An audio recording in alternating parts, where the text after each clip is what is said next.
Mga kasama. Kaya po kami nandito, nag-fight kami ng kaso, against sa isang na-accuse kami, na-accuse ako sa mga kasama ko, kung ano-ano, yung side lang yan, narinig nyo. Ngayon, gusto ko lang, at least, maging transparent lang, na dito na ako, gusto ko lumabas lahat ng katotohanan, tignan nyo na lang. Isang tao na nagsasalita against sa aming mga dissenting tao. Lahat ng ina-accuse na rito, mga matitinong walang kriminal dito. Kaya lahat ng ina-accuse na, pag-aralan nyo rin muna, lahat ng binibintang na, lahat naman iniimbestigahan rin, hindi naman ng ating kapulisan. Kaya lang, ang side namin, hindi nila narinig. So, kung saan, kaya kami na dito na ngayon, yun lang, tignan natin kung saan pupunta, sila na makakapagpanuhan. Siguro magkakaroon ng mga kaso, magkakaroon ng tanungan sa konsyado. Ang konsyado na siguro ang mga konsyado. Ang konsyado na kalagawa nga, nagkakala ko nung basi, ano naman sinasabi sa amin. Tingnan nyo lahat ang sinasabi niya, may politiko, may mga artista pa, kung ano-ano. Pero walang kriminal sa amin. So, yun lang masasabi ko lang. So, sinabi na kahapon na nag-offer ako sa kanya ng 300 million na sinusuhulan ko siya. Gusto ko, maraming si Atty. Aaron Cruz, siya ang gumawa ng ano niya, siya magpaliwanag kung paano nangyari. Sinasabi nila na yung letter niya na decantation niya, tatawag yung so, yun lang, please lang pakius ko lang. Lahat ng taong sinasabi niya, ini-involve sa amin dito, hindi niya pagkatao namin. Parang sinasabi niya sila, hindi Celso Salazar.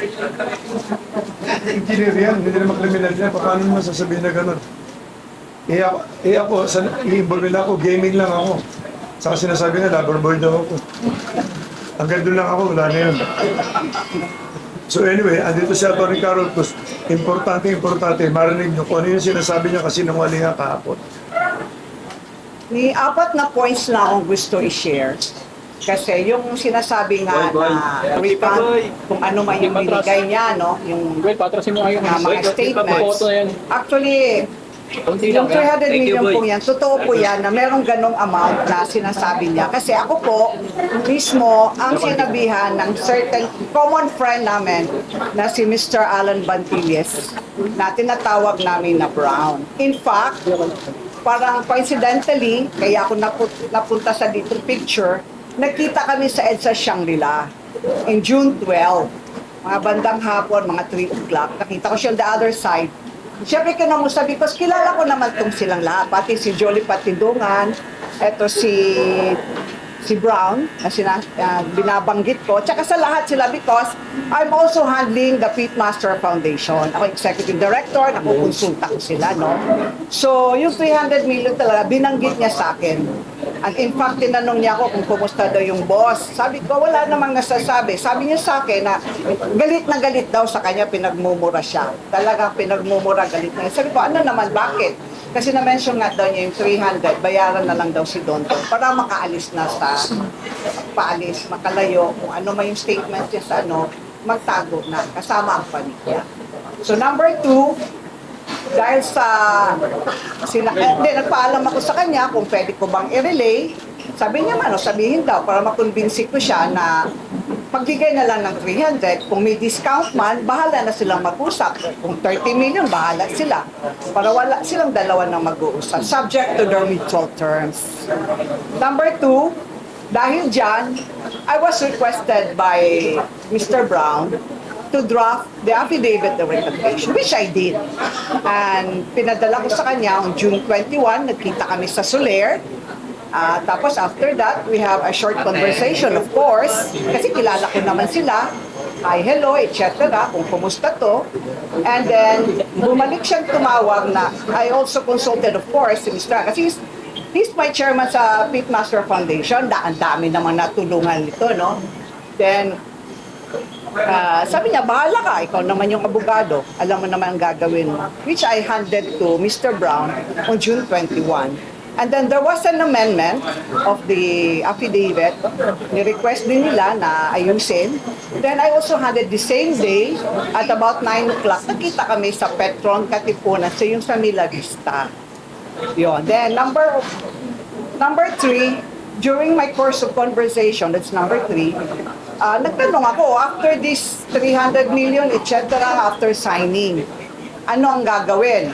Sabi, may plano silang umalis kasama ang pamilya. Iba mahirap kasi kapapanganak lang ng asawa ni Dondon yung Julie Patidungan. Sabi naman, bumubukan na daw nga yung mata kaya pwede nang kunan ng passport. Besides, meron naman silang visa sa US and Schengen visa, which he assisted the family. And number 4, I said, why I came to the picture, kasi nga coincidentally, nakita kami sa Shangri-La, and matters were relayed to me, discussed to me, and all other things. I designed all the plans, and I asked permission, and they told me to negotiate with him and relay the same. You know.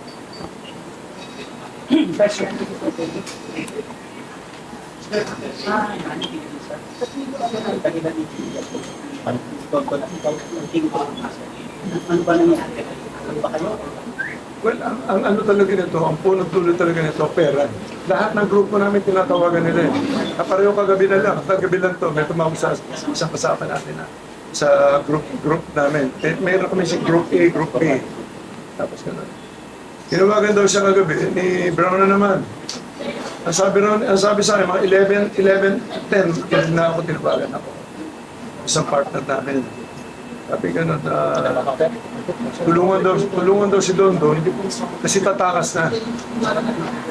Bigyan na lang daw ng pera. Yun ang sinabi niya kagabi. So, lahat tinatawagan. Si Gretchen, tinatawagan. Sinasama na si Gretchen. Humihingi nung time na humihingi ng pang-kampanya yung asawa. Tapos tinawagan din ni Brown. Kinausap din ni Dondon. Tapos humihingi ng papapanganak. Ang dami sinasabi. Nung bilak siya, kasama na naman sa pabarang yan. Na sinasabi niya. So, ang grupo namin, lahat tinatawagan na isa-isa, nag-extort eh. Akala niya, pagkatapos magsalita na kung ano ang panukuhan, pwede na lang siyang biglang aalis pag nakuha niya ang pera eh. Yun ang problema eh. What is your message sa mga families ng missing sa Puneros na parang galit na sa inyo kasi kayo yung tinuturo mo? Anong message nyo sa kanila? Malalaman nyo rin na totoo. Siguro sa pag-iimbesti niya, may lalabas na totoo niya. Wala kami kinalaman lahat yan. Pareho, uulitin ko, sinasabi ko, lahat ng grupo namin, mga 17 tao yan. Ang hilig lang namin, sabog lang. Ngayon, kailangan lang namin proteksyonan na sarili namin yan talaga. Kaya, kailangan ng ano eh. Ngayon, hindi ko na kailangan ipaliwanag. Hindi namin alam kung ano nangyari talaga dyan eh. Kaya lang, siyempre, masyado lang kami bugbog. Kailangan na kami lumabas. Kailangan kami lumabas. Sir, just to clarify, anong papel ni Brown? Sino si Brown? Si Brown, group B si Brown. Sila talagang pareho sila na sayang, hindi ko. Malalaman nyo rin in the future sa investigasyon kung anong papel ni Brown sa kanila. Pero sir, ba't kailangan mag-offer sila ng ganong presyo sa inyo? Or kapalit na ng patutan? At bakit may sa pagpangalan ng pagpalit na? Isa-isa tinatawagan nila, hiningan nila ng pera. Sa akin, ang sinabi sa akin ni Brown, para maayos daw yan, bigyan ko ng 300 million. Kaya namura ko doon nagsimula. As early as February, bago siya mag-file, bago siya gumawa ng affidavit. May mga telephone call kami dito. Actually, mapapatunayan ko sa inyo yan in the future. Depende sa kaso kasi, na talagang sila ang nakikiusap talaga na nag-extort talaga. Namura ko si Brown dahil hinihingan ako ng 300 million para ibigay para huwag daw ko idamay doon sa kaso nila. Kasi sila ang may kaso, hindi naman ako eh. Sir, anong pangalan ni Brown? Alan Batiles. Hindi nga ako, tumulong ako kay Don ng eleksyon. Dahil umihinga ako, pag hindi mo tinulungan, ang dami sinasabi na kung ano eh. Ngayon, nire-record yan, nire-record na nila. Usapan namin, pag hindi mo sinabayan yung pagsasalita nila, nambablock mo yan. So kailangan sabayan mo na kung ano sinasabi mo. Sir, hindi niyo ninyo ipina-entrap yung kanilang mga extortion activities. Bakit hindi niyo po ipina-entrap yung kanilang mga extortion activities? Hindi ko kasi alam na aabot sa ganito ang problema kasi hindi naman kami mga salbahing tao na magpapahamak ako ng mga tao. Hindi ko kasi ugali yun eh. Kung kaya ko isok sa sarili ko, isok.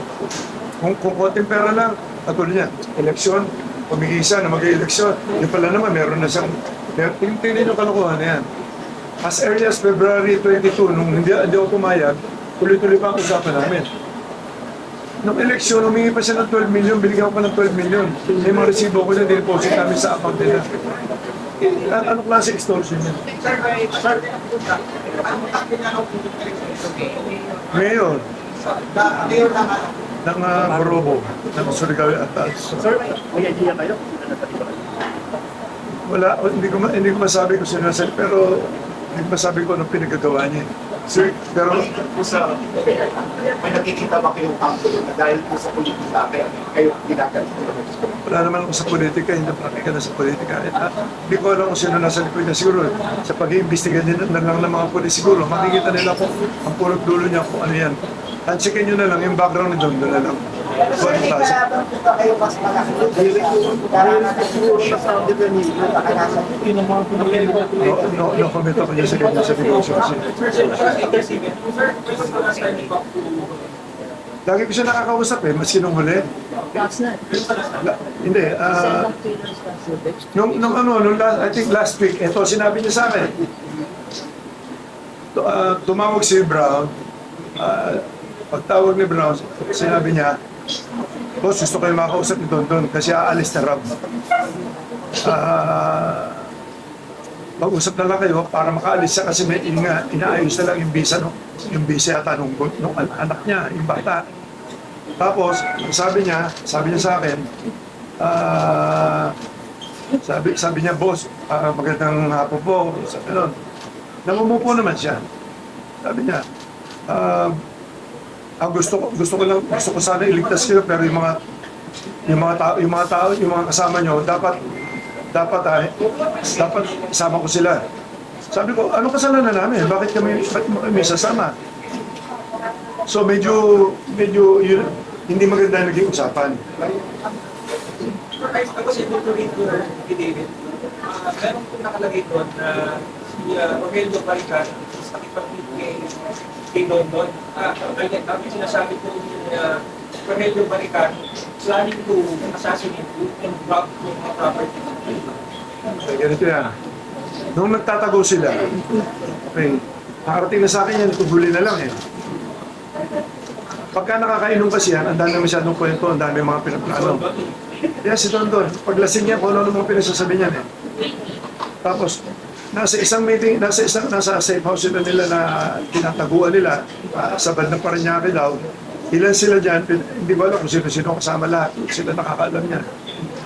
Pinlano nila na, kasi noong time na yun, talagang delikado rin ang papel ko kasi nasa paligid ko mga tao niya eh. Noong time na yun, nagtitiwala ako sa kanya. Ngayon, ang napag-usapan doon, kikidnapin ako, matutubos ako, saka papatayin ako.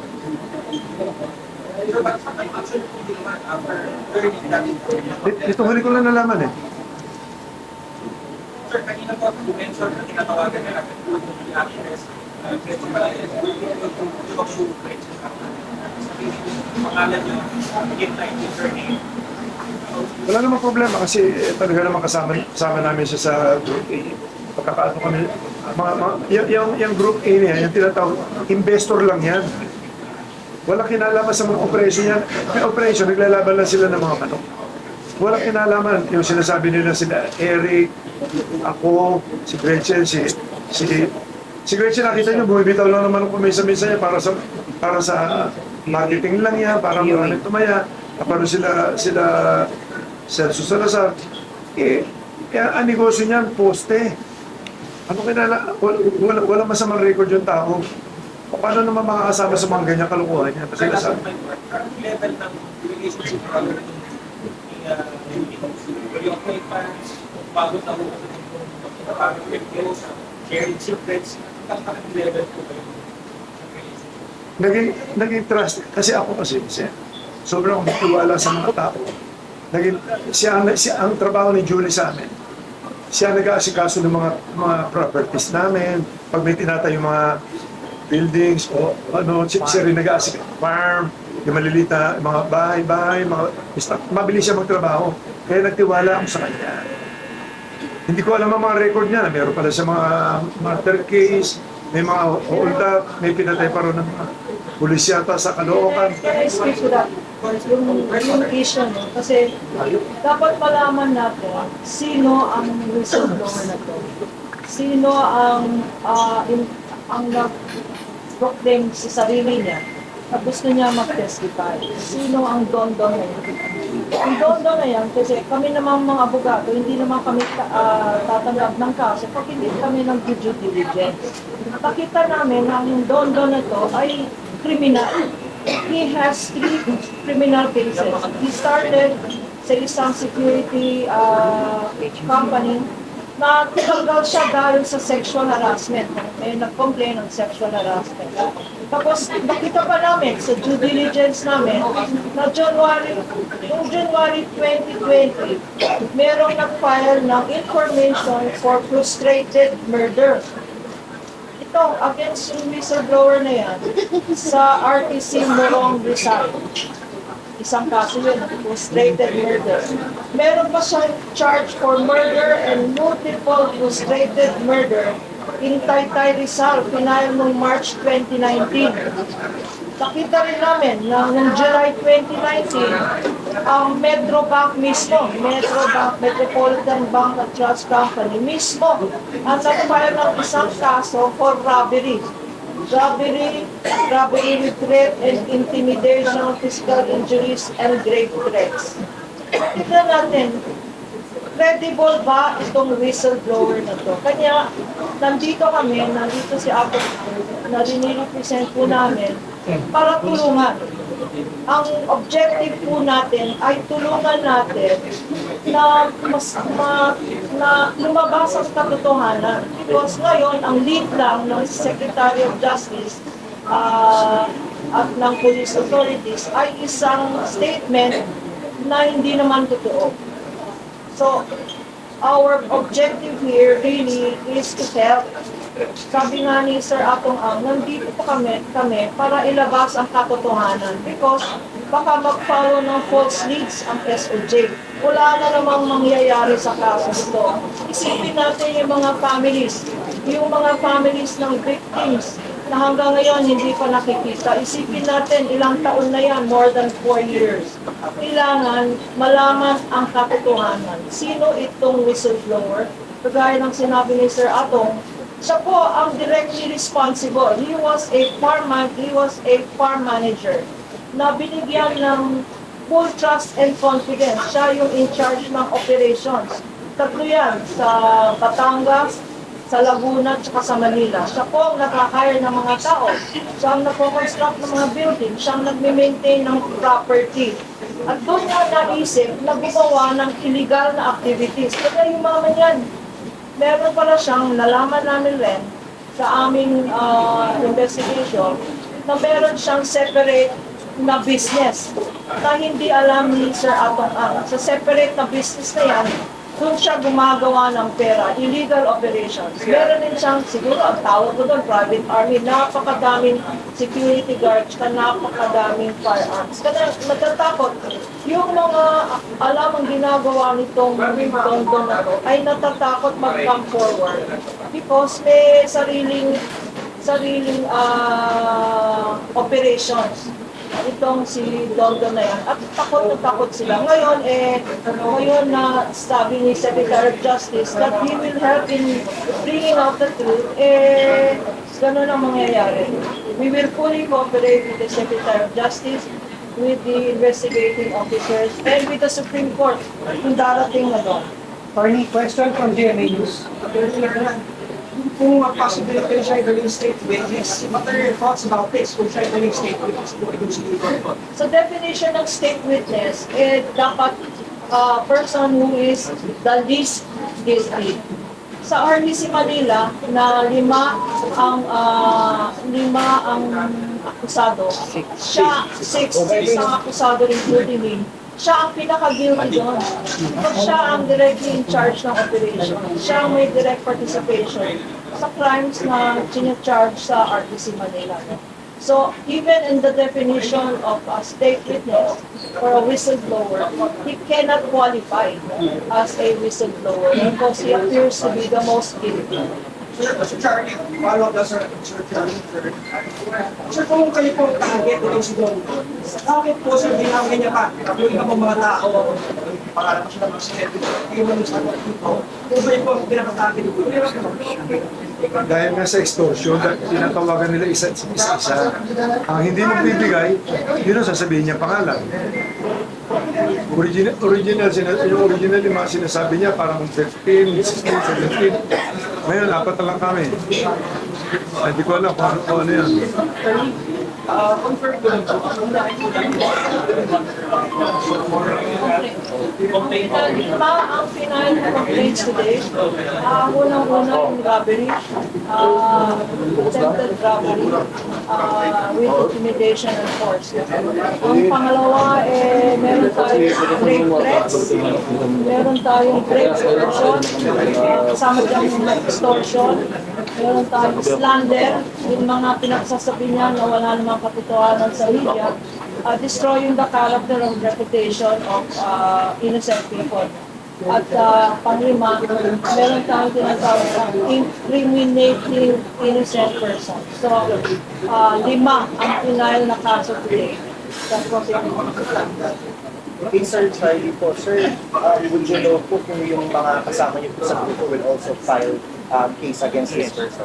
Well, magpapafile, I think lahat ng mination yung pangalan para nila engineer sa Eric, De La Rosa, I think si Gretchen, magpapile sila ng kaso sila. Sir, sir, are you saying na meron man totoong ay buka po, may talagaman dito sa sa'yo na Meron man at hindi kayo. Wala. Basta yung side namin, wala kaming nalalaman. Hindi ko alam si Julie, depende. Si Dondo, kung ano maging result ng investigation, wala akong masasabi dyan.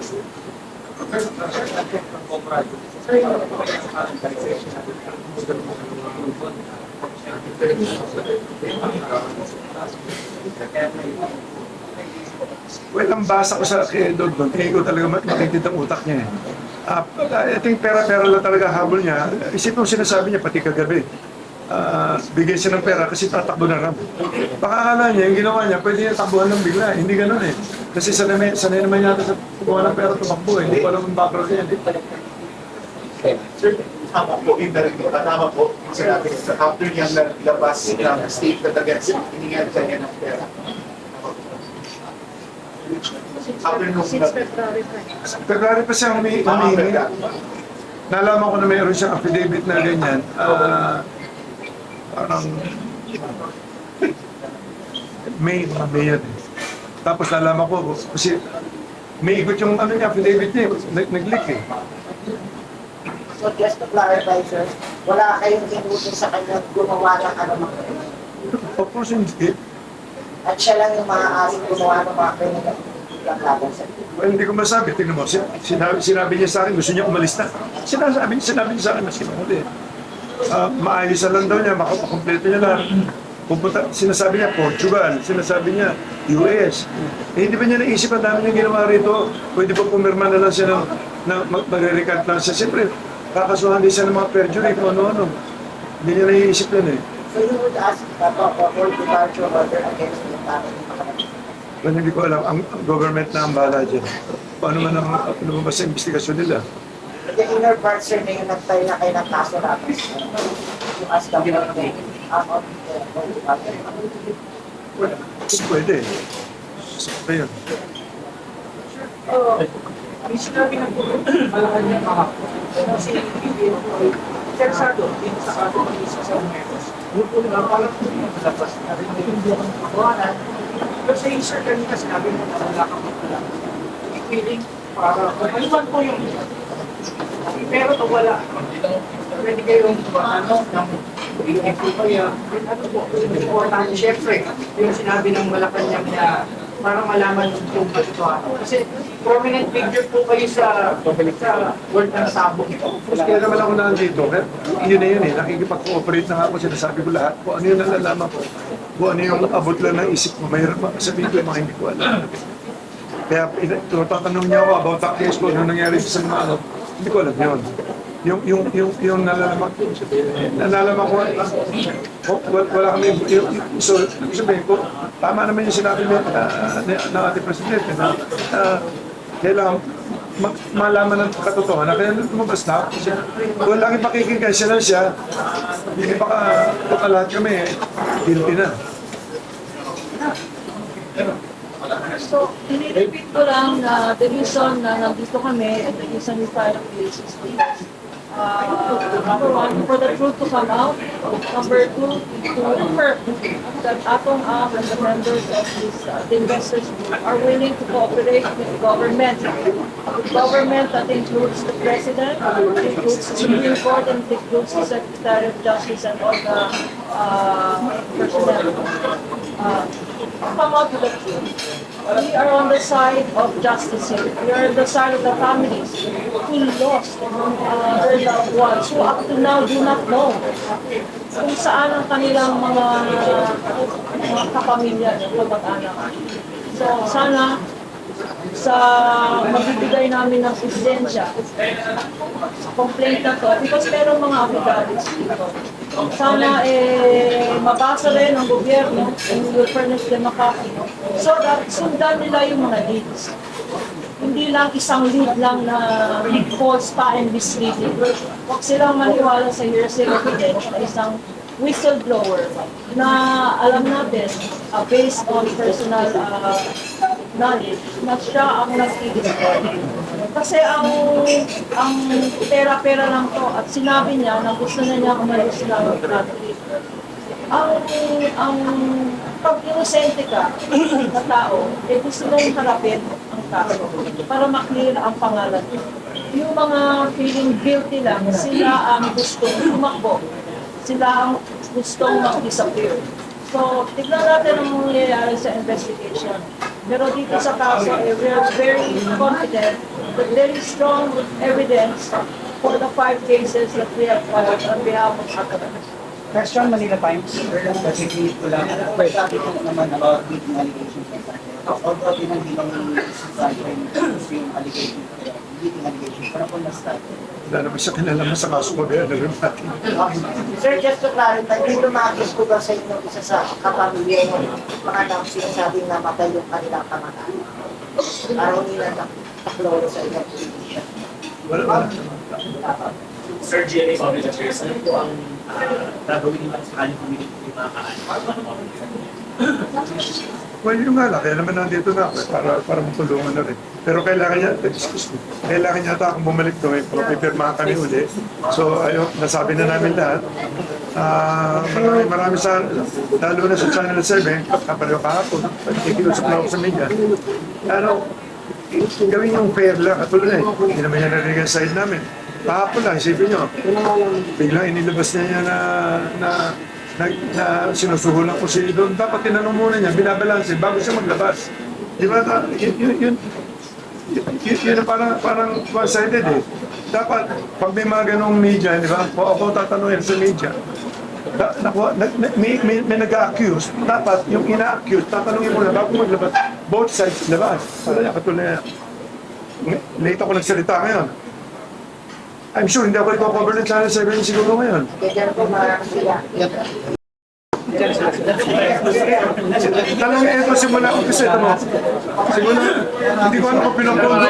Hindi ko alam kung gumawa pa sila ng pelikula. Ako na naman ang kontrabida. Ayaw ko mag-artista eh. Simula bata ako. Lagi ako kontrabida eh. Bakit pala sa mata ko? Bakit pala sinapay ang kaso? Bakit Para kawawa ng bakit po sa mata ko yung mas sinapay ang kaso? Administration President. Dito ako nakatira dito ako lumaki sa Mandaluyong talaga. Lumaki ako sa tabi ng squatter talaga kami. Ako lumaki. Kilala ako dito. Talagang dito ako lumaki sa Mandaluyong. Dito wala akong record na, maski magtanong kayo rito, dito ako simula 3 years old, kung tayo. Wala akong kaso dito maski na ano. Last question po, may pipirmahan pa sa prosecutor. Sir, nabanal ito na, sir, how po kayo, sir, after wala ng tao pa sa Well, hindi ako pareho na channel surf na hindi binabalanse lahat. Ang gusto ko lang, balansehin niyo muna bago kayo maglaro. Ako, pakinggan niyo lang side ko. Ngayon, i-analyze nyo ngayon doon sa side na sinasabi ni Dordon. Number 1, tingnan nyo pagkatao niya, pagkatao namin lahat. Wala naman kami yung history na mga patay na tao. Diba? Paano mangyayari yan? So, balansehin lang natin. Kasi labas tayo ng labas na ano, para mapanood lang, ilalabas natin nila. Araw-araw, nilalabas natin si Dordon, series pa. Diba? E paano na kami, pag sasalita kami, hindi naman ilalabas na totoo. Ngayon, nandito kayo lahat, kayo na mag-analyze. Nagsisinungaling ba mukha ako? Hindi. Sabi ko lahat ang totoo. As a punto po ito, sir, for sure, nakikinig mo at nanonood si Don, pati Donald. Ano pong gusto mong direktamente sabihin sa Yun, sabi ko na, Don, mag-isip ka doon. Kung ano man ang mga... huwag ka na magsinungaling. Tinuri kita parang anak ko eh. Hindi ko alam na ganyan ka kasama. Pati ako, papatayin mo pa, kikidnapin mo pa ako. Yun lang, ganun lang kasimple. Kailangan ko ng proteksyon na ng sarili ko na. Tsaka ang grupo namin kawawa na kayo masyado. Yun lang. Maraming salamat. Thank you. Maraming salamat. May isa kami, magkain tayo dyan.